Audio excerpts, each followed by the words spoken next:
ত্রিপুরার ইতিহাসে এই প্রথম নেট ইউজি পরীক্ষায় সর্বভারতীয় র্যাঙ্ক অনুযায়ী প্রথম স্থান অধিকার করল রাজ্যের কৃতি ছাত্র চাঁদ মল্লিক। নেট পরীক্ষায় চাঁদে প্রাপ্ত নম্বর 720-র মধ্যে 720। তার এই সাফল্যে কোনো নামি দামি ব্র্যান্ডেড ইনস্টিটিউটে গিয়ে হয়নি, শুধু দুজন শিক্ষকের কাছে পড়ে এবং সম্পূর্ণ নিজের মতো করে পড়াশোনা করে এই কৃতিত্ব অর্জন করেছে চাঁদ মল্লিক। রামনগর 2 নং নিবাসী ডক্টর শ্রীযুক্ত চন্দন মল্লিক এবং শ্রীমতী শুক্তিদাস মল্লিকের সুযোগ্য পুত্র চাঁদ মল্লিকের এই অভাবনীয় কৃতিতে খুশি তার মা বাবা সহ এলাকাবাসী ও আত্মীয় পরিজন। বর্তমানে তার এই সাফল্যে আনন্দের জোয়ার বইছে গোটা পরিবারে। আমার নাম চাঁদ মল্লিক, আমি শিশু বিহার স্কুলের ছাত্র। এই বছর 2024 সালের নিট পরীক্ষায় আমি সর্বভারতীয়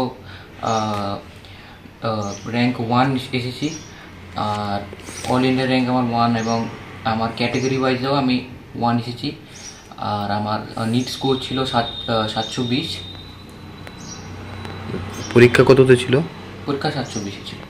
কত পেয়েছো? 720। এমনি পড়াশুনে যে তুমি যে পড়াশোনা করতে, গৃহশিক্ষক কতজন ছিল এবং কে সবচেয়ে বেশি শিক্ষক হিসেবে আপনার ইয়ে করেছে? ও গৃহশিক্ষক আমার ছিল না, আমার টিউশন ছিল আলাদা বাইরে। আর কোনো কোচিং আমি যাইনি, আমার দুজন কেবল টিউশন টিচার ছিল। আর মেনলি আমি বাড়িতে সেলফ স্টাডি করতাম আর ইউটিউবে ভিডিও দেখে পড়াশোনা করতাম। কত ঘন্টা দৈনিক পড়াশোনা করতে? এভারেজ 7 ঘন্টা।